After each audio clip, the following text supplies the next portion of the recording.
안녕하세요. 김어준입니다. 드디어 대선일입니다.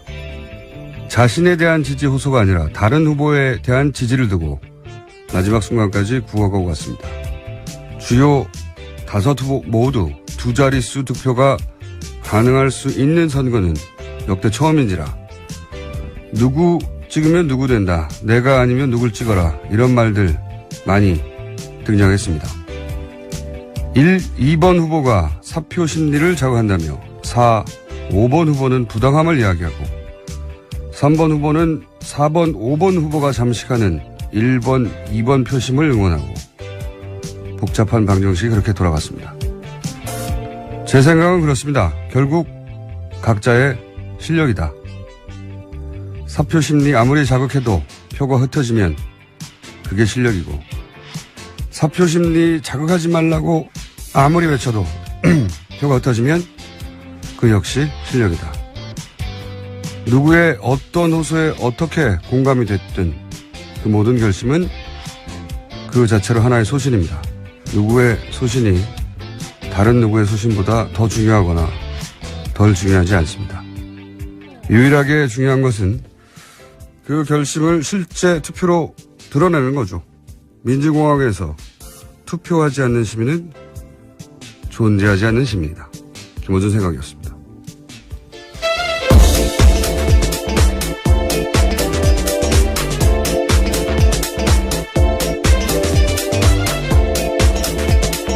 시사인의 김은지입니다. 네. 결국 이렇게 대선일이 왔네요. 예. 정말 빨리 지나갔어요? 네, 그렇죠. 정말. 네. 하루하루는 굉장히 길었는데 모아놓고 보니까 순식간에. 이번 대선은 유난히 그런 것 같습니다. 사건, 사고도 많았고, 후보들도 많았고, 말들도 많았고. 보통은 이제 한 2명 정도의 후보 혹은 많아야 한 3명 정도의 후보에 이제 뉴스가 배분이 됐는데 이번엔 5후보 다 뉴스를 만들어낸 거죠. 네, 끝까지 또 완주했고요. 끝까지 완주하는 경우도, 흔하지 않았고, 완주하지 않으면 완주하더라도 사람들의 관심이 점점 멀어지죠. 3번 이상 이하로 내려가면. 이번 대선 5번까지, 5번 후보까지, 마지막 순간까지 다 관심을 끌었습니다. 네. 미디어도 5번 후보를 다 골고루 다뤘고요, 실제. 네, 또 TV 토론 효과가 컸었던 걸로 보입니다. 자, 그러면 이제, 오늘, 어제 마지막 유세였죠? 네. 네, 어제 자정까지 가능했던 유세여서요. 네. 각자 마무리 유세했습니다. 자, 마무리 유세에서 어떤 말들이 등장했는지 저희가 목소리로 직접 들어보겠습니다. 먼저 1번 후보는 마무리를 어디서 했죠? 서울 광화문 광장에서 마무리했습니다. 부산에서 시작해서 대구와 청주를 거쳐서 상경에서 촛불 집회의 상징인 광화문 광장에서 선거를 마무리한 건데요. 거기서 이제 자신의 관심사는 더 이상 승부가 아니라면서 득표율에 대해서 문재인 후보가 강조했습니다. 알겠습니다. 직접 들어보시겠습니다. 국민 통합을 완성하겠습니다. 개혁이 먼저입니다. 박근혜 탄핵되고 구속된 거 말고 우리 대한민국 달라진 거 있습니까? 청산 아직 시작도 못했죠? 압도적인 정권 교체만이 가능합니다. 자, 결국은 이제 촛불이 왜 들렸고 그 마무리가 뭐냐. 네, 그러니 압도적인 정권 교체. 득표율이 높아야 된다는 얘기죠. 결국은. 1번 후보는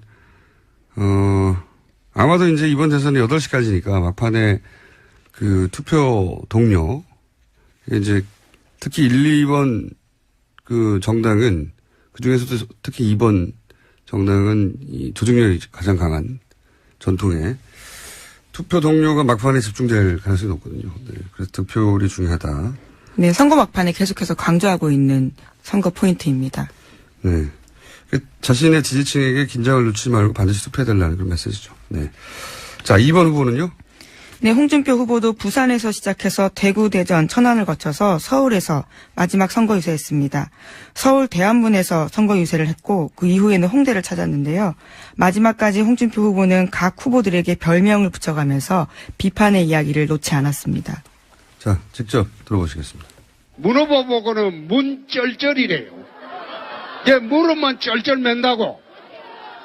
그 다음에 그 안 후보 보니까 안초딩이라고 합니다.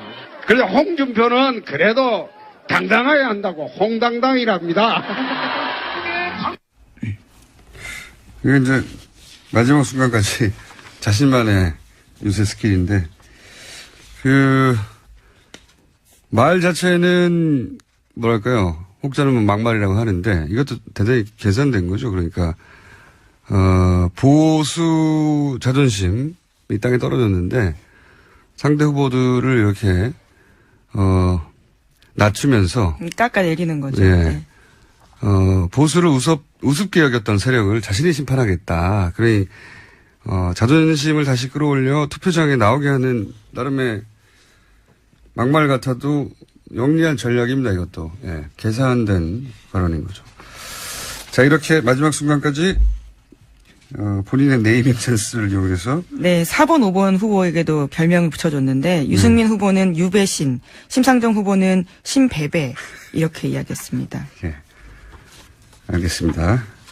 자, 3번 후보는 어딜 갔고 무슨 멘트를 했는지 직접 들어보기 전에 일단 어딜 갔습니까? 네, 안철수 후보 어제 대전에 집중했습니다. 그런 다음 저녁에 서울로 올라와서 홍대에서 페이스북 라이브로 유세를 끝맺었습니다. 문재인, 홍준표 후보 모두에게 비판의 메시지를 던졌습니다. 직접 들어보시겠습니다. 통합을 위한 정권교체인지 개파 패권을 위한 정권교체인지 선택해 주십시오. 충청이 낳은 큰 지도자들이 통합의 중심이 될 수 있도록 더 큰 노력 약속드립니다. 예, 마지막이다 보니 다들 자신의 그동안의 메시지를 집중적으로 얘기를 한 거네요. 그러니까 양극단, 홍준표 후보나 문재인 후보, 1번, 2번은 양극단이라고 얘기하면서 본인이야말로 합리적 중도로 1, 2번이 되면 편가르기가 될 것이다. 예. 계속 분열된다라는 메시지 강조하고 있습니다. 이 메시지가 처음부터 지금까지 지속된 반복된 핵심 메시지죠. 예. 양극단을 배제하고 본인과 같은 합리적 중도를 선택해야 한다. 마지막에도 그런 메시지가 반복이 됐고요. 자, 이번에도 4번 후보 짚어보겠습니다. 네, 유승민 후보는 대전과 서울대학가를 돈 다음에 명동에서 최종 유세했습니다. 그런 다음에 자신에게 찍는 표는 사표가 아니라 대한민국 미래에 투자하는 표다라면서 계속해서 사표 방지 심리에 대해서 이야기했습니다. 1, 2번 후보는 사표를 얘기하고 계속해서 4, 5번 후보는 사표가 아니다라고 주장하는. 예. 4, 5번 후보, 1, 2번 후보와 4, 5번 후보 이 메시지는 이제 반복됩니다. 예. 자, 직접 들어보시겠습니다.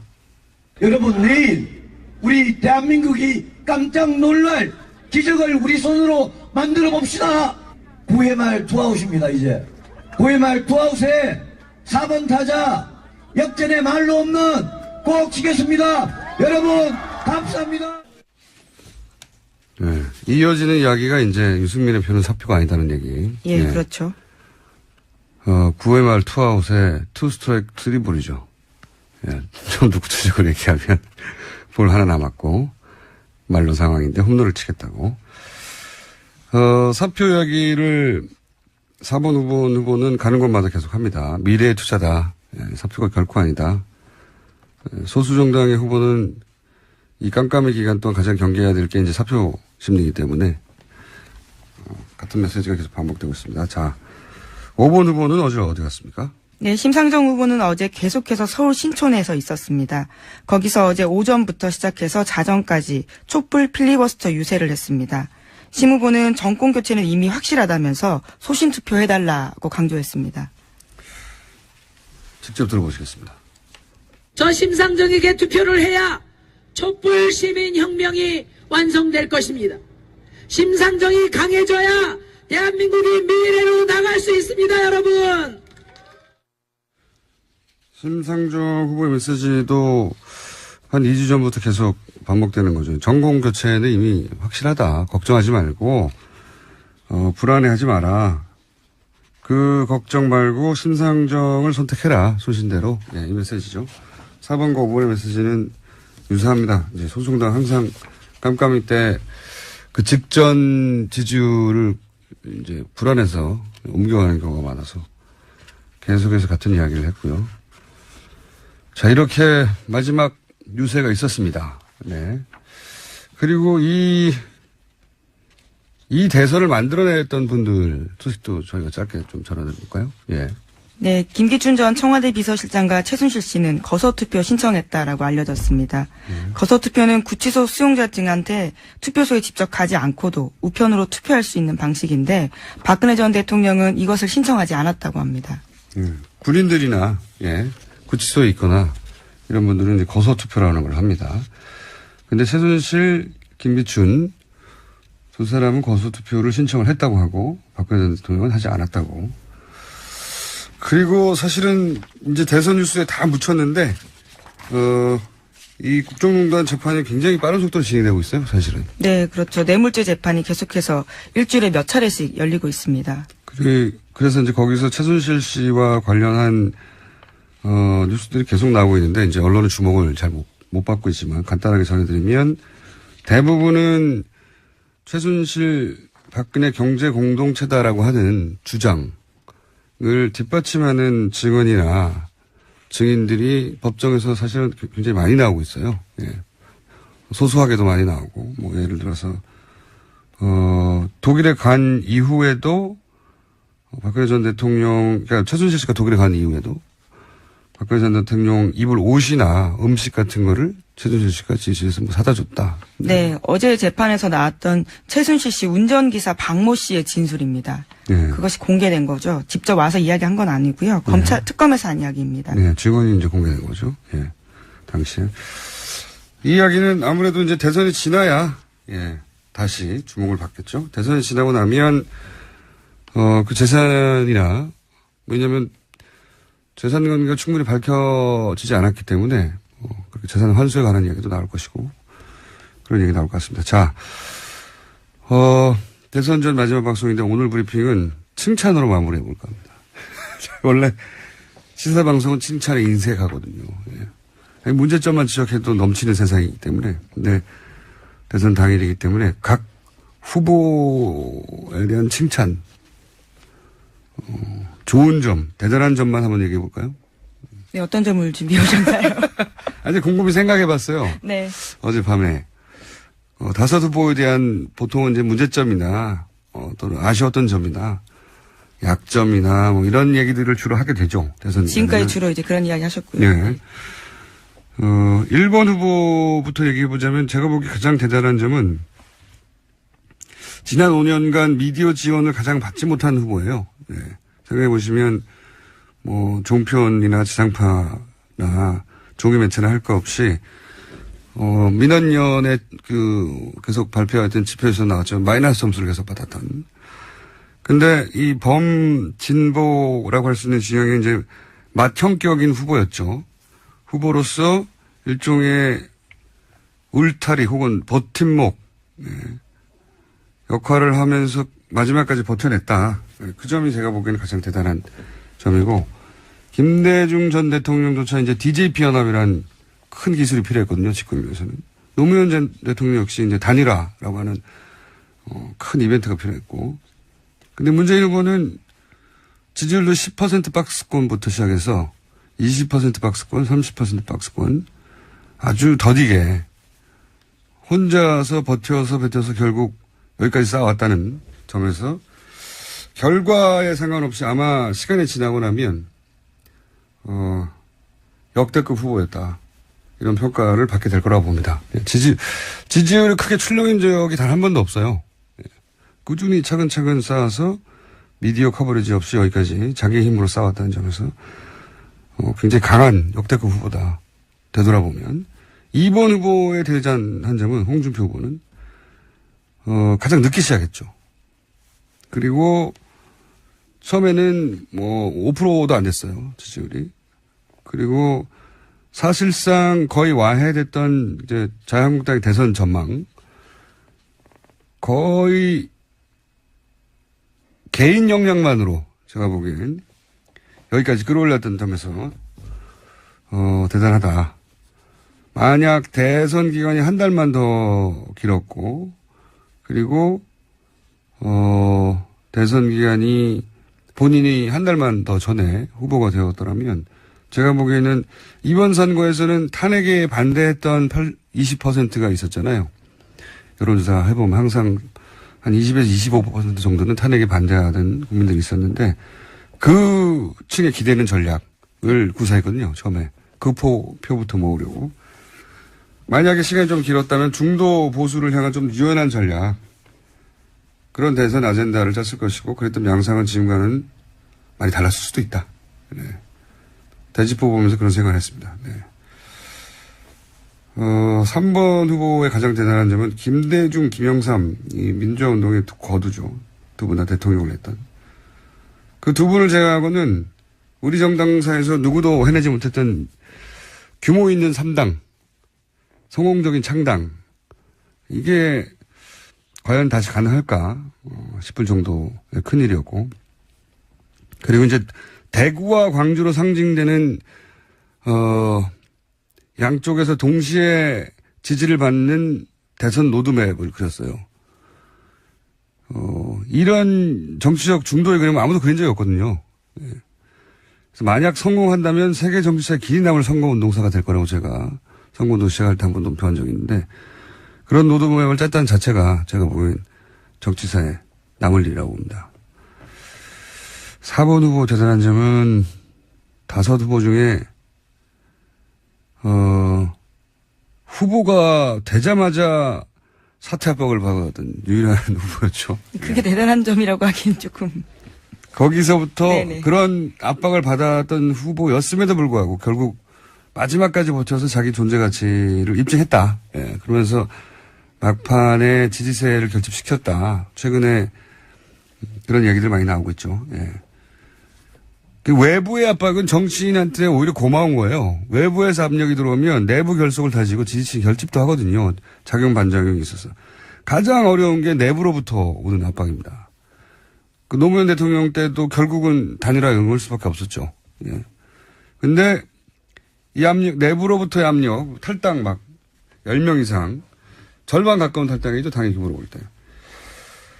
그거를 버텨냈다는 게 이미 정치적 승자고, 특히 이제 20대, 30대 새로운 보수층을 사실상 발굴해낸 거죠. 20, 30대 보수층은 보수정당이 타겟을 한 적이 없어요. 네. 그런 보수층을 만들어냈다는 점에서도 정치사의 기록이 될 것 같고, 5번 후보는 진보정당의 대선 후보는 오래전부터 있어 왔습니다. 근데 이렇게까지 대선전에서 자기 존재감을 확실히 드러내는 후보는 없었다. 진보정당 선거는 역대로 이제 개인보다는 조직, 그리고 자질 이전인 선명성, 이런 걸로 승부를 했단 말이죠. 근데 심상정 후보는 철저히 자기 능력, 자기 자질로 지금 대중에게 이제 진보정당이 왜 필요한지, 그걸 설득했고, 통했어요. 네, 일정 정도. 그래서 소위 이제 386 세대부터 이어지던 운동권 문화가 아니라 유승민 후보 경우와 비슷하게, 젊은 진보 유권자층이 이번에 새롭게 만들어졌다. 네. 역시 진보정당 선거운동사를 다 했었다. 네. 5 후보 모두 기록될 여러 가지 의미로, 이번 대선은 여러 가지 의미로 이 후보들에 대한 해석들이 대선 끝나고 나서도 나올 것 같습니다. 자, 공장에서, 뉴스 공장에서 보기 힘든 칭찬 세례를. 예, 너무 어색하네요. 네, 막 퍼붓고 났더니 저도 물을 마시고 싶고. 자, 각 후보를 지지하시는 분들은, 지지는 사실은 아무것도 아니에요. 투표를 하지 않으면. 예. 지지율도 아무것도 아니고. 투표도 꼭 하시기 바랍니다. 여기까지 하겠습니다. 시사인의 김은지였습니다. 감사합니다.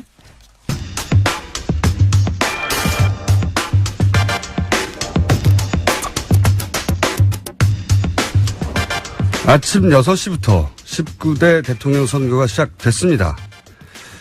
이번 대선에서는 몇 가지 바뀔 점들이 있죠. 투표할 때 주의사항은 뭔지 서울시 선거관리위원회 이홍택 홍보 담당관 전화 연결했습니다. 안녕하세요. 예, 안녕하세요. 네. 다른 바뀐 점 여쭤보기 전에 혹시 신분증이 없이 투표장에 갔다. 그리고 이제 신분증을 가져올 시간도 없고 이렇게 촉박한 분들은 어떻게 해야 됩니까? 예. 대통령 선거일이 임시 공휴일이지만, 예. 읍면동 주민센터에서는 투표를 위한 신분증 재발급 서비스를 제공하고 있습니다. 아하. 그래서 자신의 주소지 관할 읍면동 주민센터에 전화로 확인하신 후에 본인 사진 한 장을 가지고 가서 신분증을 재발급 받아서 투표를 하실 수 있습니다. 이거는 이제 본인이 신분증이 없다는 사실을 알고 있을 경우에는 사진 한 장을 가져가면 바로 발급받을 수 있다. 그런 거네요. 네, 그렇습니다. 예. 자, 그리고 올해부터 달라진 점이 많다고 하는데, 몇 가지 좀 정리를 해 주시죠. 달라진 점을. 예. 유권자가 실감할 수 있을 정도로 크게 달라진 점은 세 가지로 이렇게 볼 수가 있습니다. 예. 그래서 선거일에 투표 시간하고 선거일 SNS 선거운동, 그리고 투표 인증샷이 달라졌습니다. 첫째, 투표 시간은 2시간 늘어났습니다. 이번 대통령 선거는 오전 6시서부터 오후 8시까지 투표를 할 수가 있습니다. 그리고 둘째, 선거 당일인 5월 9일에도 SNS상에서 선거운동이 가능해졌습니다. 즉 선거운동을 할 수 있는 사람이라면 선거일에도 문자메시지나 인터넷, 전자우편을 이용해서 선거운동을 할 수 있도록 선거법이 바뀌었습니다. 그리고 셋째, SNS상 선거일에도 선거운동이 가능해짐에 따라서 SNS에 게시하는 특정 정당이나 후보자를 지지하는 투표 인증샷도 가능해졌습니다. 후보자나 정당 대표자 등과 함께 촬영한 투표 인증샷을 선거운동 또는 투표 참여 문구와 함께 전송도 할 수가 있고요. 엄지를 들거나 손가락으로 V자를 표시하는 등 특정 후보자를 기호를 표시한 투표 인증샷도 게시 전송할 수 있습니다. 그렇군요. 그러니까 선거운동원의 경우에는 온라인상에서도 마지막 순간까지 8시까지 선거운동을 할 수 있고 온라인상에서만. 그리고 아니요. 선거운동원뿐만이 아니라 예. 일반 국민, 유권자 등에서 선거운동을 할 수 있는 사람이라면 SNS상에서는 모두가 다 선거운동이 가능합니다. 여기서 제가 약간 헷갈리는데 선거운동원뿐만이 아니라 일반인도 선거운동을 당일날, 그러니까 오늘 할 수 있다고요? 8시까지? 그렇습니다. 여기서 이제 선거운동이 뭔가가 중요해지는데, 그러니까 선거운동이라는 게 선거운동원의 경우에는, 자기 정당의 후보를 선택해달라는 그런 운동이 될 텐데, 일반인도 그러면 뭐 1번을 선택해주세요, 2번을 선택해주세요, 이렇게 할 수 있습니까, 오늘? 예, 그런 것도 이렇게 가능합니다. 이게 선거법상에 예. 선거운동을 할 수 없는 자가 아닌 사람이라면 예. SNS상에서는 모두가 다 선거운동이 가능합니다. 선거운동을 할 수 없는 사람이라는 게 누구죠? 이게 예를 들면 이제 예. 공무원. 공무원. 법상에 예를 들면 그 중립, 아하. 통반장, 예를 들면 독립반장. 예. 그런 사람들이 이제 선거법상에 선거운동을 할 수 없는 자를 이렇게 정해놓은 사람들이거든요. 예. 그렇지 않은 일반인 모두는 선거운동을 할 수가 있습니다. 19세 이상에. 그렇군요. 그러면 오늘 할 수 없는 일을 알려주세요. 일반인들의 경우에 오늘 해서는 선거법상 문제가 되는 일은 뭐가 있습니까? 예, 오프라인 상에서 선거운동이 이제 할 수가 없습니다. 오프라인 상에서는. 오프라인 상에서는, 예. 예, 오프라인 상에서는 이제 일체의 선거운동을 할 수가 없죠. 일체를 할 수 없다. 이게 이제 오프라인 상에서 예를 들어서 예. 투표 참여 활동 권유를 하는 그런 회의에서 특정 정당이나 후보자를 지지 반대하는 것이 없이 그냥 단순하게 투표 참여하세요라는 그런 투표 참여 권유 활동을 할 수는 있지만 예. 오프라인 상에서 특정 정당이나 후보자를 지지, 추천, 반대하는 행위, 또 그것을 특정할 수 있는 방법으로 하는 행위는 할 수가 없는 거죠. 아하. 온라인, 오프라인이 철저히 구분이 되는군요. 오프라인 상에서는 선거운동을 포함해서 일반인 모두 선거운동을 해서는 안 되고.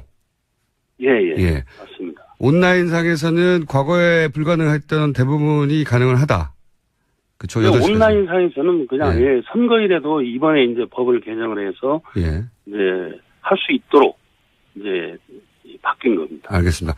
한 가지만 좀 더 구체적으로 여쭤볼게요. 왜냐하면 제가 알고 있는 것과 조금 다른 것 같아서 뭐 선거운동원들은 정당의 선거운동이나 정당 알아서 하겠죠. 근데 일반 유권자들이 온라인상에서 오늘 오후 8시까지 예를 들어서 특정 정당 후보를 지지하거나 반대하거나 그런 행위를 SNS나 뭐 게시판 곳에서 할 수 있습니까? 나는 2번이 싫다 혹은 나는 1번을 지지한다 이런 얘기를 개인 자격으로 할 수 있습니까? 할 수 있습니다. 그죠. 제가 그래서 이제 선거 운동을 할 수 있는 사람이라면 네네. SNS 상에서 특정 정당이나 후보자를 지지 반대하는 행위를 할 수가 있습니다. 다만 허위사실 공표라든지 예. 비방, 흑색 선전은 안 되겠죠. 그렇군요. 이거 굉장히 크게 바뀐 거군요. 알겠습니다. 그리고 여러 번 얘기가 나왔는데 많은 분들이 궁금해하는 것이 이 최종 투표율은 어느 정도 될까 하는 것인데 선관위에는 이 데이터베이스가 있지 않습니까? 그동안에. 이번에는 사전투표까지 감안해서 선관위에서 추정하는 최종 투표율은 어느 정도로 보십니까?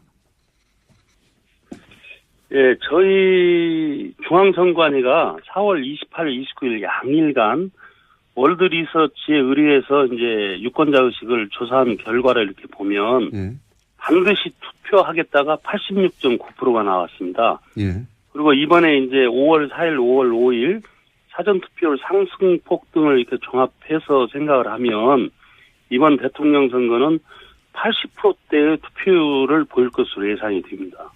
마지막 80%대 투표율이 언제였죠?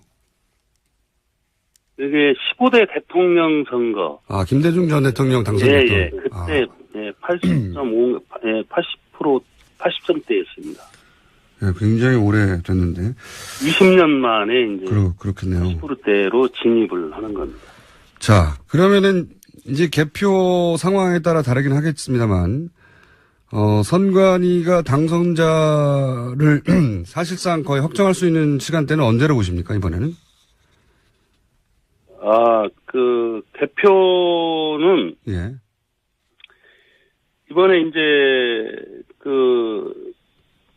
이번 대통령 선거는 8시까지입니다. 그렇죠. 2시간이 더 늘어났습니다. 2시간 정도 늘어난 만큼 개표 거리가 더 늦춰지는 거고요. 예. 그리고 이제 투표용지가 이제 28.5cm 상당히 깁니다. 예. 그래서 이제 그것을 읽는 투표지 분류기가 읽는데 이제 시간이 좀 더 소요가 되고요. 예. 그리고 이제 투표율이 이제 높아서 이제 개표해야 할 투표지 수가 이제 더 많죠. 그래서 저희가 볼 때는 5월 10일 새벽 2시 이후에 2시. 이렇게 가능할 것으로 이렇게 판단이 되고 있습니다. 당선자 윤곽이 나올 것으로 이렇게 판단하고 있습니다. 2시요. 알겠습니다. 마지막으로 이 방송을 듣는 아직 투표하지 않은 유권자들에게 선관위에서 한 말씀 해주십시오. 네. 우리 선거관리위원회는 60 이내에 치러지는 제19대 대통령 선거를 철저히 준비했습니다. 그래서 이번 대통령 선거가 갈등과 분열을 뛰어넘고 국민 통합과 화합을 이루는 아름다운 선거로 치르기 위해서 마지막까지 최선을 다하고 있습니다. 참여와 희망, 공정과 화합의 아름다운 선거는 국민 여러분의 적극적인 투표 참여로 뿌리를 내릴 수 있습니다. 오늘 대통령 선거의 투표 시간은 오전 6시서부터 오후 8시까지입니다. 국민 여러분께서 투표에 적극 참여해 주시기를 바라겠습니다. 감사합니다. 네, 오늘 말씀 감사합니다. 예, 고맙습니다. 네, 지금까지 서울시 선거관리위원회 이홍택 홍보 담당관이었습니다. 자, 긴급하게 저희가 편성했는데 갑자기 최고 인기 코너가 돼가지고 할 수 없이 계속 모시고 있는 분들입니다. 박시영 민지코리아 컨설팅 부대표, 안녕하십니까? 네, 반갑습니다. 민지코리아 컨설팅 박시영입니다. 이상일 아젠다 센터 대표 나오셨습니다. 안녕하십니까? 네, 안녕하세요. 이상일입니다. 네. 아니, 저희는 더 이상 안 하려고 그랬는데, 자꾸. 부르십니까? 자꾸 이제, 청취자들이 이 두 분 빨리 모셔가지고, 판세 얘기를 들어보자고. 총평부터 한번 해볼까요? 저희가 이제 이번 시간을 좀 넉넉하게 잡았습니다. 어차피 대선 당일이라 정치인들 연결도 안 되고요. 네. 저희가 투표 동료 차원에서 정당 연결해 보려고 그랬더니 선관위 공식 해석은 15분을 다 연결해야 된다고. 그래서 땜빵이었거든요. 그래가지고 언제 15분을 다 연결합니까?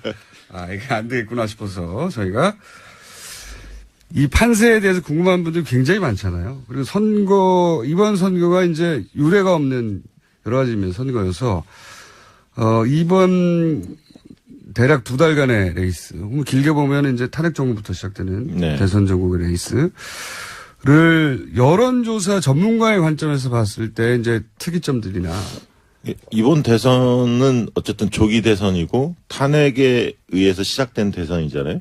그러다 보니까 전망적 투표, 미래에 대한 투표보다는 회기적 투표, 심판적 투표가 강했다. 이렇게 보여지고요. 특히 이제 이명박 박근혜 정권 10년에 대한 심판적 성격이 강해졌다라고 저는 보고 있습니다. 그리고 문재인으로 시작해서 문재인으로 끝난 선거였다. 그러니까 문재인이냐 아니냐 하는 것이 여전히 가장 큰 화두였지 않느냐. 문재인 이렇게 후보를 보고 지지하든 있습니다. 지지하지 않든 간에. 네, 그렇습니다. 예. 키워드가 문재인 후보였다. 저는 어떻게 보면 비슷할 수 있습니다만 조금 다르게 보는 부분이 있는데요. 다르게 보셔야 됩니다. 예. 일단은 이번 대선 저는 굉장히 그 대선 내에서 재밌게 봤습니다. 그래서 예. 굉장히 깐깐해진 유권자들 그리고 아주 빛나는 조연 또 무난한 주연들이 뭉쳐서 만든 정치 드라마처럼 봤는데요. 예. 기본적으로 탄핵 대선 조기 대선이었기 때문에 뭐 심판 선거가 기본 원리로 베이스고. 작동한 거는 뭐 주지의 사실이죠. 그렇지만 그 이후에 보여진 모습들을 보면 끊임없이 새로운 대안들을 모색하는 흐름이 있지 않았나. 그러면서 이런 어떤 심판 선거, 정권 교체 내지는 어떤 개혁에 대한 열망은 그 수위는 변화가 없었지만 그 위에 펼쳐진 실전 대선에 들어와서의 어떤 흐름들을 보면 이게 뭐 아무런 변수도 없고 그냥 뭐 대세론, 정권 교체 뭐 1등 주자로 힘을 몰아줘 이런 식의 흐름이 그대로 가지 않았거든요. 굉장히 다이나믹한 어떤 흐름들이 뭐냐면 그 본질이 뭐냐면 좀 더 이제 미래에 대한 어떤 전망과 비전들을 찾는 움직임이 아니었을까. 그래서 더 좋은 대안, 더 합리적인 대안을 찾는 그런 어떤 흐름들이 굉장히 강했었고 그럼에도 불구하고 어쨌든 여론조사 상으로는 마지막 여론조사까지 발표된 여론조사 상에서는 문재인 후보가 무난하게 수성을 해온 어떤 그런 흐름이었지 이게 변수가 오히려 없지 않은 굉장히 많은 선거였다 이렇게 보는 편이에요. 네. TV 토론회가 가장 중요했죠. 이번 선거 자체. 왜냐하면 검증할 시간이 별로 없었기 때문에 갑작스럽게 닥친 대선이었기 때문에 TV 토론에 대한 시청률도 굉장히 높았고요. 국민적 관심도가 높았고 이번 선거를 계기로 해서 컨텐츠가 강한 정치인이 앞으로 부상할 가능성이 상당히 커졌다. 다음 선거에서도. 네. 토론회에서 제대로 못하면 그렇죠. 아무리 지지율이 높아도 한 방에 훅 갈 수 있는. 폭망할 수 있는. 네. 그런 어떤 환경이 새로운 환경인 것 같습니다. 예. 그렇게 보면은 이제 예를 들어서 각 후보마다 사실은 원래 갖고 있는 자산이 다르죠. 문재인 후보는 이미 대선을 한번 치렀던 분이고 또 여러 가지 한계에 대한 지적도 있지만 또 강력한 지지층, 고정 지지층 갖고 있는 후보입니다. 그렇기 때문에 TV 토론에서의 어느 정도의 어떤 뭐 성과도 보이고 한계도 보였을 텐데 이런 부정적인 측면이 보이더라도 크게 무너지지 않는 그 특성이 있죠. 그 견고하게 버텨주고 왜냐하면 오랫동안 정치적으로 단련된 지지층이 함께 같이 가기 때문에 어지간한 공세나 네거티브에도 흔들리지 않는 특성이 있습니다. 그렇지만 새로 등장한 후보들, 새롭게 검증받는 후보들은 그 하나의 어떤 이슈나 상황에서 큰 폭의 출렁거림이 있거든요. 이런 것들이 좀 달랐기 때문에 아마 뭐 문재인 후보라고 해서 TV 토론을 꼭 잘했냐 이렇게 나중에 평가를 해봐야 되겠지만 꼭 그건 아닌 거죠. 오히려 그거를 잘 견뎠다 이렇게 보는 편이 많다는 거죠. 잘 버텼다. 네. 그 재밌는 것은 뭐냐면 국민들 인식 조사를 해보면 문재인 후보는 정치 경험이 굉장히 오래된 사람으로 생각합니다. 그러니까 안철수 후보는 얼마 안 됐고 그래서 왜 그런가 봤더니 참여정부 때 그 청와대에 있었던 경력까지를 사람들은 인식하고 있어요. 정치 경험으로. 그러다 보니까 굉장히 오래됐고 국정 경험이 풍부하고 이렇게 생각합니다. 그리고 이제 문재인 후보의 입장에서는 당대표 했던 것이 굉장히 큰 도움이 된 것 같아요. 그러니까 어떤 면에서 그렇습니까? 전반적으로 어떤 메커니즘 속에서의 정책이 작동하는지 이거는 뭐 청와대 경험도 있었지만 당대표를 하다 보면 다양한 어떤 정책 이해 관계자들을 만나거든요. 그러면서 약간 노련해졌다 할까요? 안정감 이런 부분들이 상당히 과거에 비해서는 강화됐다 이렇게 보여지고 이번 대선은 가장 하이라이트는 23일 날 선관위 1차 토론회 했던 그 안철수 후보의 MB 아바타 이 발언이 있었던 그 토론회가 하필이면 그날 가장 큰 토론회가 시청률도 가장 높았어요. 그렇죠.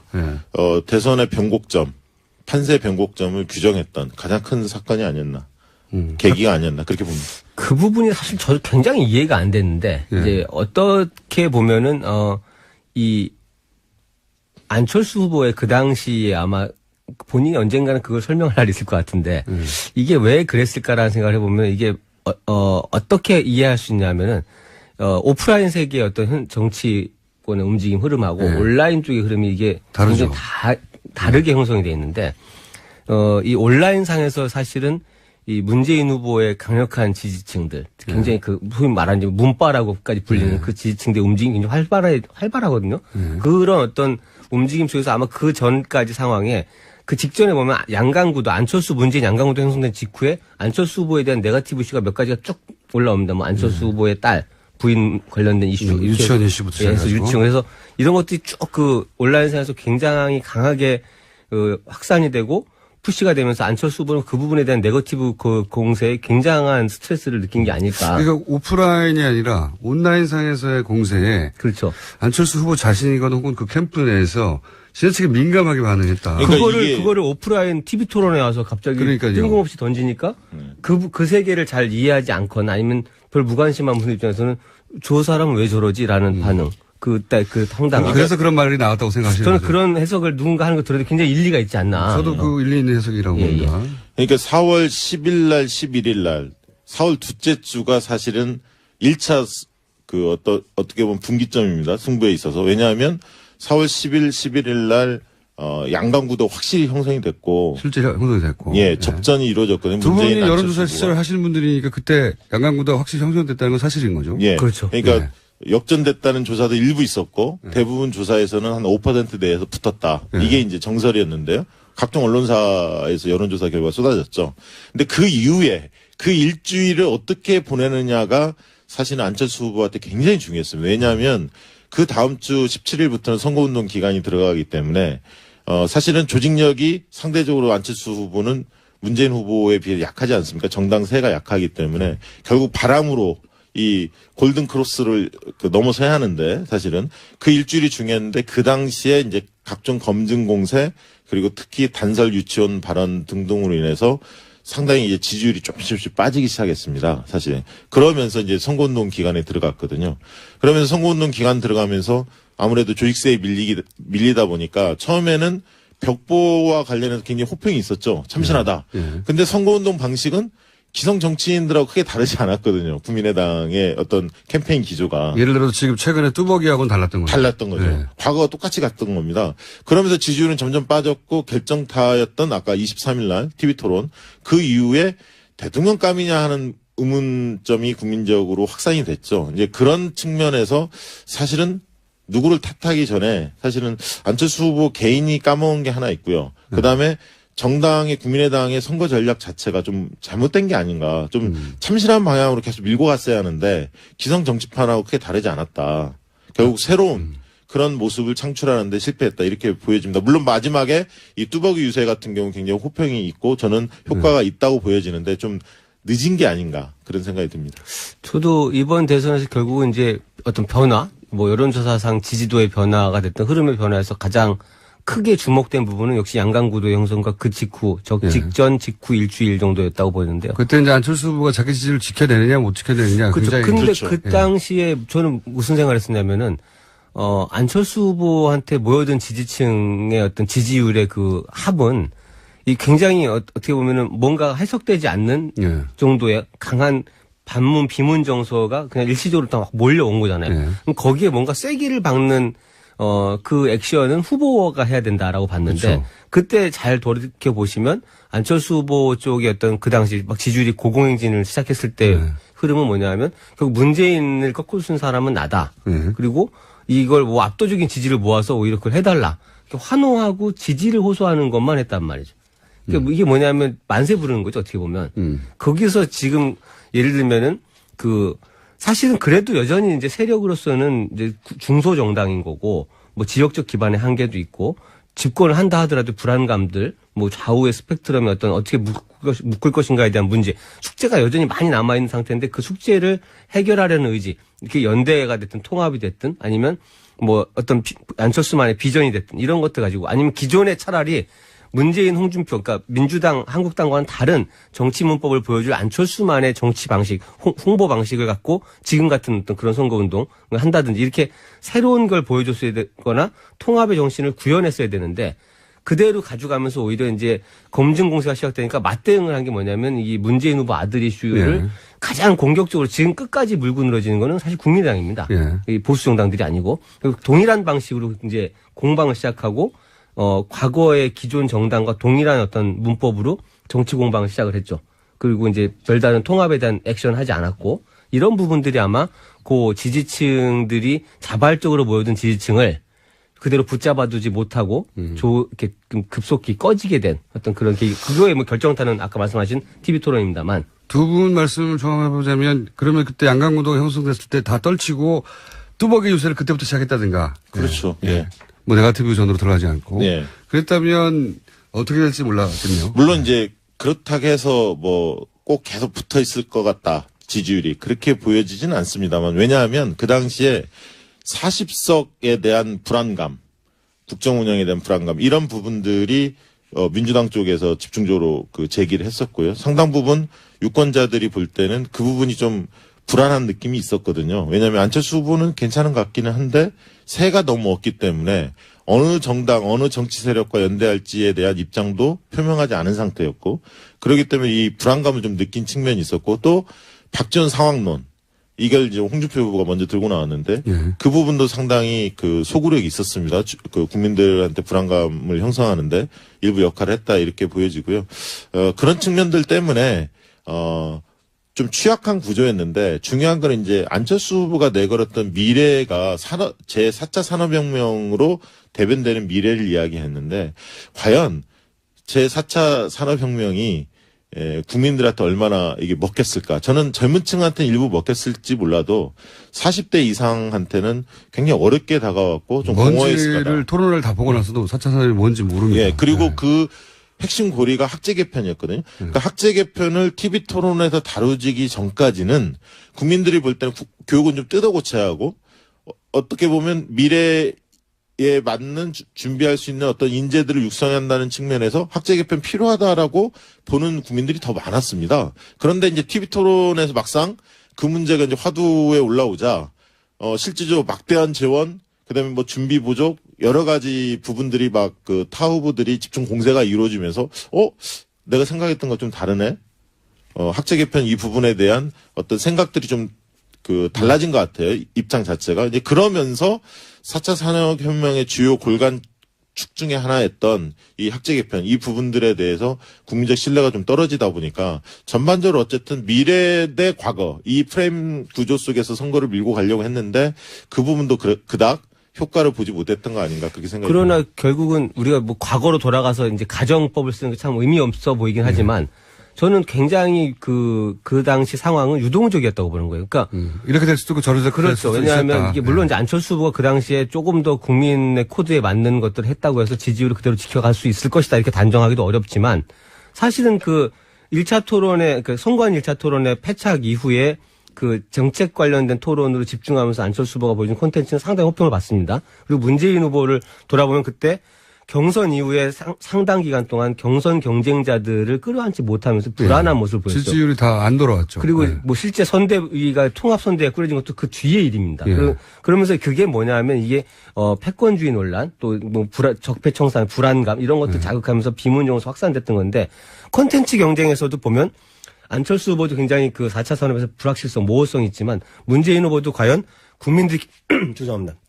기대했던 그런 준비된 후보로서의 역량, 그 수준에 와 있었냐라고 하면 그 부분도 굉장히 좀 미흡한 점이 많이 보였어요. 예를 들어서 이제 뭐 국민연금 소득대체율 상향, 재원 마련 문제, 일자리 그 81만 개의 그 소위 예산 재정 문제, 뭐 복지 공약을 다 이행하는 데 드는 그 추가적인 어떤 그 돈의 문제 네. 이런 것들에서 구체적인 설명들을 못 내놓습니다. 그러니까 결과적으로 그런 상황을 보면 만약에 그 시점에 양강구도가 형성됐을 때 컨텐츠 경쟁이나 내지는 정치의 비전의 경쟁으로 새롭게 들어갔다라고 했을 때 흐름은 알 수 없었던 게 아닌가. 근데 이 부분에서 오히려 안철수 후보는 신인 정치인, 새롭게 떠오른 정치인한테 기대하는 그런 어떤 코드에서 벗어난 오히려 과거의 기존의 국민들이 식상해하는 그런 정치의 모습으로 돌아갔던 게 아닌가. 저는 그렇게 보는 거죠. 네, 근데 그 1차 토론을 잘 볼 필요가 있는데 SBS에서 1차 토론을 했었습니다. 두 분이 당시에. 사이가 안 좋으신가요?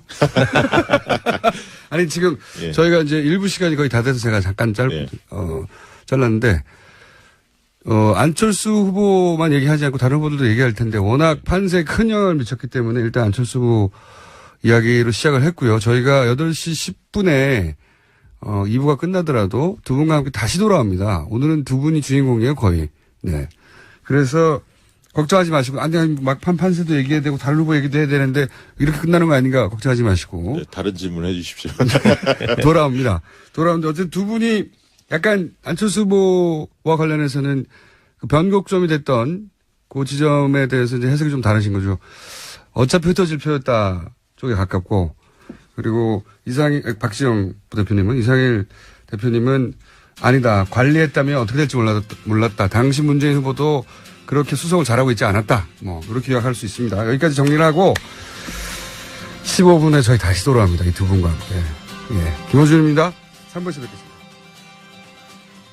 완성하겠습니다. 개혁이 먼저입니다. 박근혜 탄핵되고 구속된 거 말고 우리 대한민국 달라진 거 있습니까? 청산 아직 시작도 못했죠? 압도적인 정권 교체만이 가능합니다. 자, 결국은 이제 촛불이 왜 들렸고 그 마무리가 뭐냐. 네, 그러니 압도적인 정권 교체, 득표율이 높아야 된다는 얘기죠. 결국은 일본 후보는 아마도 이제 이번 대선이 8시까지니까 막판에 그 투표 동료 이제 특히 1, 2번 그 정당은 그 중에서도 특히 2번 정당은 이 조직력이 가장 강한 전통의 투표 동료가 막판에 집중될 가능성이 높거든요. 네, 그래서 득표율이 중요하다. 네, 선거 막판에 계속해서 강조하고 있는 선거 포인트입니다. 네. 자신의 지지층에게 긴장을 놓치지 말고 반드시 투표해달라는 그런 메시지죠. 네. 자, 2번 후보는요? 네, 홍준표 후보도 부산에서 시작해서 대구, 대전, 천안을 거쳐서 서울에서 마지막 선거 유세했습니다. 서울 대안문에서 선거 유세를 했고 그 이후에는 홍대를 찾았는데요. 마지막까지 홍준표 후보는 각 후보들에게 별명을 붙여가면서 비판의 이야기를 놓지 않았습니다. 자, 직접 들어보시겠습니다. 문 후보 보고는 문쩔쩔이래요. 이제 무릎만 쩔쩔 맨다고. 그 다음에 그 안 후보 보니까 안초딩이라고 합니다. 그래서 홍준표는 그래도 당당해야 한다고 홍당당이랍니다. 이게 이제 마지막 순간까지 자신만의 유세 스킬인데 그 말 자체는 뭐랄까요, 혹자는 막말이라고 하는데 이것도 대단히 계산된 거죠. 그러니까 보수 자존심 이 땅에 떨어졌는데 상대 후보들을 이렇게 낮추면서 깎아내리는 거죠. 예. 네. 보수를 우습게 여겼던 세력을 자신이 심판하겠다. 그러니 자존심을 다시 끌어올려 투표장에 나오게 하는 나름의 막말 같아도 영리한 전략입니다. 이것도. 예. 계산된 발언인 거죠.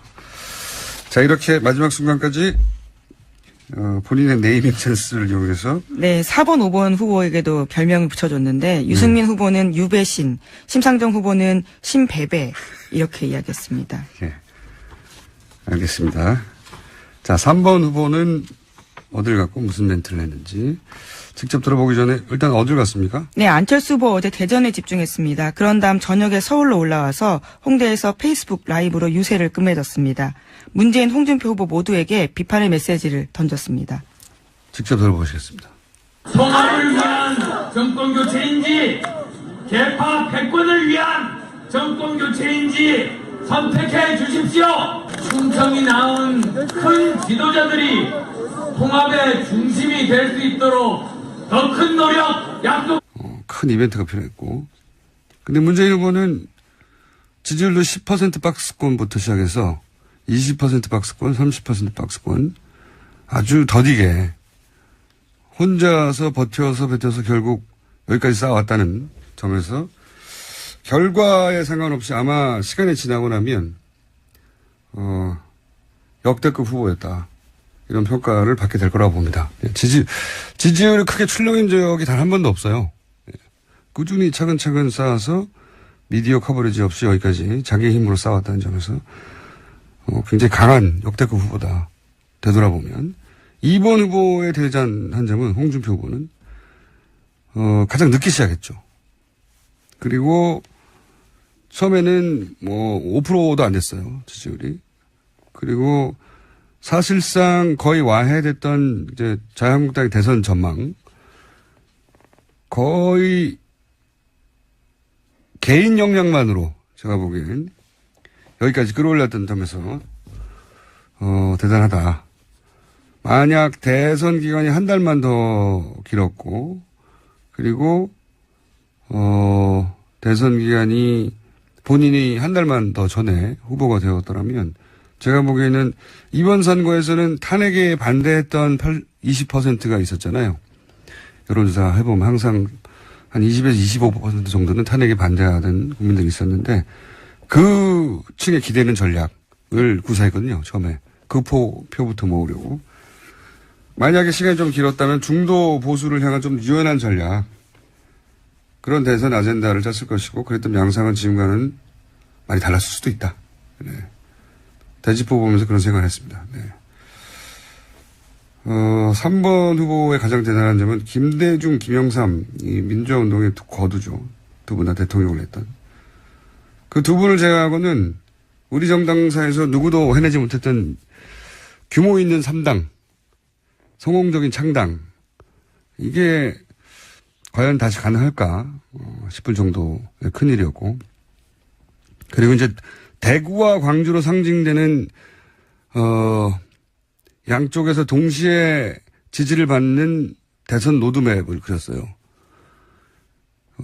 이런 정치적 중도의 그림은 아무도 그린 적이 없거든요.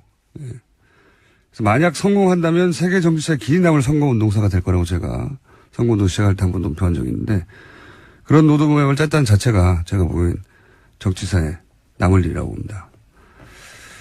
4번 후보 대단한 점은 5 후보 중에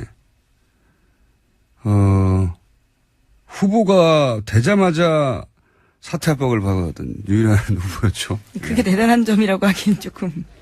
거기서부터 네네. 그런 압박을 받았던 후보였음에도 불구하고 결국 마지막까지 버텨서 자기 존재 가치를 입증했다. 예, 그러면서 막판에 지지세를 결집시켰다. 최근에 그런 얘기들 많이 나오고 있죠. 예.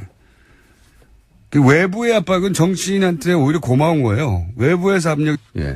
네, 김기춘 전 청와대 비서실장과 최순실 씨는 거소투표 신청했다라고 알려졌습니다. 거소투표는 구치소 수용자증한테 투표소에 직접 가지 않고도 우편으로 투표할 수 있는 방식인데 박근혜 전 대통령은 이것을 신청하지 않았다고 합니다. 군인들이나 구치소에 있거나 이런 분들은 이제 거소투표라는 걸 합니다.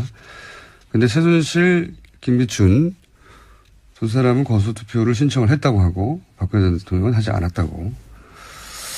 그리고 사실은 이제 대선 뉴스에 다 묻혔는데 이 국정농단 재판이 굉장히 빠른 속도로 진행되고 있어요, 사실은. 네, 그렇죠. 뇌물죄 재판이 계속해서 일주일에 몇 차례씩 열리고 있습니다.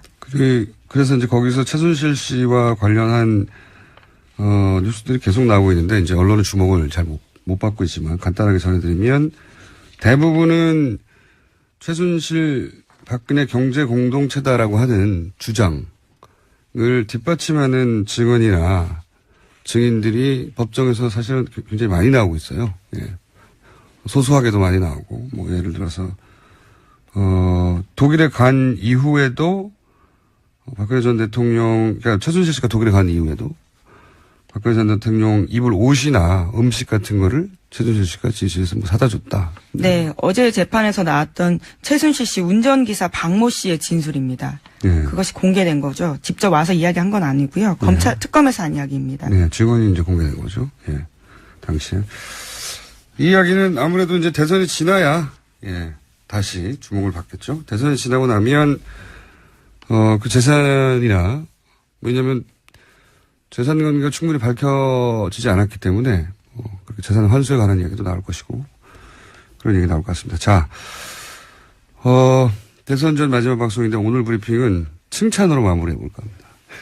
원래 시사방송은 칭찬에 인색하거든요. 예. 문제점만 지적해도 넘치는 세상이기 때문에, 근데 대선 당일이기 때문에 각 후보에 대한 칭찬, 좋은 점, 대단한 점만 한번 얘기해 볼까요? 네, 어떤 점을 준비해 오셨나요? 아니, 곰곰이 생각해 봤어요. 네. 어젯밤에. 다섯 후보에 대한 보통은 이제 문제점이나, 또는 아쉬웠던 점이나, 약점이나, 뭐 이런 얘기들을 주로 하게 되죠. 대선. 지금까지 주로 이제 그런 이야기 하셨고요. 네. 1번 후보부터 얘기해 보자면 제가 보기 가장 대단한 점은 지난 5년간 미디어 지원을 가장 받지 못한 후보예요. 네. 생각해 보시면 뭐 종편이나 지상파나 종이 매체나 할 거 없이 민원연에 계속 발표했던 지표에서 나왔죠. 마이너스 점수를 계속 받았던. 근데 이 범진보라고 할 수 있는 진영이 이제 맏형격인 후보였죠. 후보로서 일종의 울타리 혹은 버팀목 역할을 하면서 마지막까지 버텨냈다. 그 점이 제가 보기에는 가장 대단한 점이고, 김대중 전 대통령조차 이제 DJP 연합이란 큰 기술이 필요했거든요, 집권 위해서는. 노무현 전 대통령 역시 이제 단일화라고 하는. 드립니다. 예, 마지막이다 보니 다들 자신의 그동안의 메시지를 집중적으로 얘기를 한 거네요. 그러니까 양극단, 홍준표 후보나 문재인 후보, 1번, 2번은 양극단이라고 얘기하면서 본인이야말로 합리적 중도로 1, 2번이 되면 편가르기가 될 것이다. 네. 계속 분열된다라는 메시지 강조하고 있습니다. 이 메시지가 처음부터 지금까지 지속된, 반복된 핵심 메시지죠. 예. 양극단을 배제하고 본인과 같은 합리적 중도를 선택해야 한다. 마지막에도 그런 메시지가 반복이 됐고요. 자, 이번에도 4번 후보 짚어보겠습니다.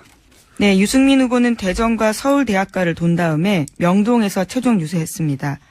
그런 다음에 자신에게 찍는 표는 사표가 아니라 대한민국 미래에 투자하는 표다라면서 계속해서 사표 방지 심리에 대해서 이야기했습니다. 1, 2번 후보는 사표를 얘기하고 계속해서 4, 5번 후보는 사표가 아니다라고 주장하는. 예. 4, 5번 후보, 1, 2번 후보와 4, 5번 후보 이 메시지는 이제 반복됩니다. 예. 자, 직접 들어보시겠습니다. 여러분, 내일 우리 대한민국이 깜짝 놀랄 기적을 우리 손으로 만들어 봅시다. 9회 말 투아웃입니다, 이제. 9회 말 투아웃에 4번 타자 역전의 말로 없는 꼭 치겠습니다. 여러분, 감사합니다.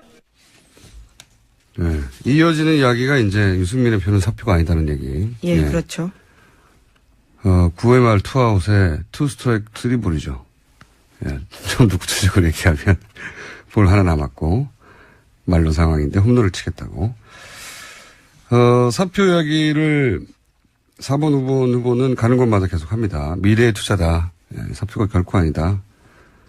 소수 정당의 후보는 이 깜깜이 기간 동안 가장 경계해야 될 게 이제 사표 심리이기 때문에 같은 메시지가 계속 반복되고 있습니다. 자, 5번 후보는 어디 갔습니까? 네, 심상정 후보는 어제 계속해서 서울 신촌에서 있었습니다. 거기서 어제 오전부터 시작해서 자정까지 촛불 필리버스터 유세를 했습니다. 심 후보는 정권 교체는 이미 확실하다면서 소신 투표해달라고 강조했습니다. 직접 들어보시겠습니다. 저 심상정에게 투표를 해야 촛불 시민혁명이 완성될 것입니다. 심상정이 강해져야 대한민국이 미래로 나갈 수 있습니다, 여러분. 심상정 후보의 메시지도 한 2주 전부터 계속 반복되는 거죠. 정권 교체는 이미 확실하다. 걱정하지 말고 불안해하지 마라. 그 걱정 말고 심상정을 선택해라. 소신대로. 이 메시지죠. 4번과 5번의 메시지는 유사합니다. 이제 소송당 항상 깜깜이 때 그 직전 지지율을 이제 불안해서 옮겨가는 경우가 많아서 계속해서 같은 이야기를 했고요. 자, 이렇게 마지막 유세가 있었습니다. 네.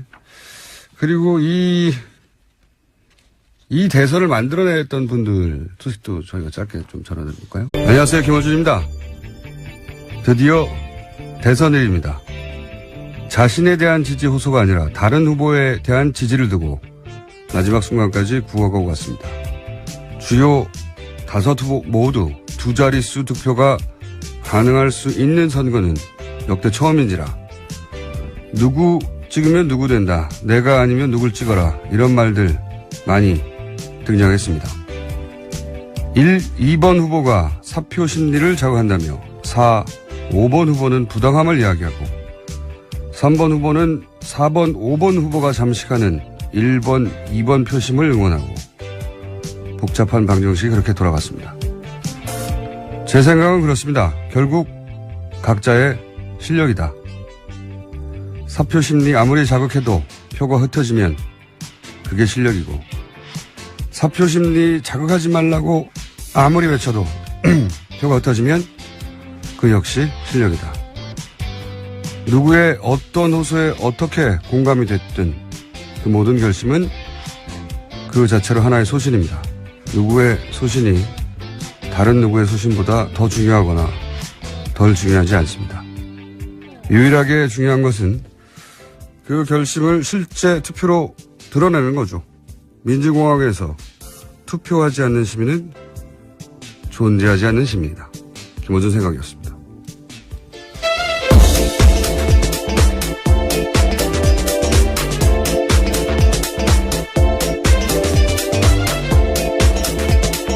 시사인의 김은지입니다. 네. 결국 이렇게 대선일이 왔네요. 예. 정말 빨리 지나갔어요? 네, 그렇죠. 정말. 네. 하루하루는 굉장히 길었는데 모아놓고 보니까 순식간에. 이번 대선은 유난히 그런 것 같습니다. 사건, 사고도 많았고, 후보들도 많았고, 말들도 많았고. 보통은 이제 한 2명 정도의 후보 혹은 많아야 한 3명 정도의 후보에 이제 뉴스가 배분이 됐는데 이번엔 5후보 다 뉴스를 만들어낸 거죠. 네, 끝까지 또 완주했고요. 끝까지 완주하는 경우도, 흔하지 않았고, 완주하지 않으면 완주하더라도 사람들의 관심이 점점 멀어지죠. 3번 이상 이하로 내려가면. 이번 대선 5번 후보까지 마지막 순간까지 다 관심을 끌었습니다. 네. 미디어도 5번 후보를 다 골고루 다뤘고요. 실제. 네, 또 TV 토론 효과가 컸던 걸로 보입니다. 자, 그러면 이제 어제 마지막 유세였죠? 네. 네, 어제 자정까지 가능했던 유세여서요. 네. 각자 마무리 유세했습니다. 자, 마무리 유세에서 어떤 말들이 등장했는지 저희가 목소리로 직접 들어보겠습니다. 먼저 1번 후보는 마무리를 어디서 했죠? 서울 광화문 광장에서 마무리했습니다. 부산에서 시작해서 대구와 청주를 거쳐서 상경에서 촛불 집회의 상징인 광화문 광장에서 선거를 마무리한 건데요. 거기서 이제 자신의 관심사는 더 이상 승부가 아니라면서 득표율에 대해서 문재인 후보가 강조했습니다. 알겠습니다. 직접 들어보시겠습니다. 국민 통합을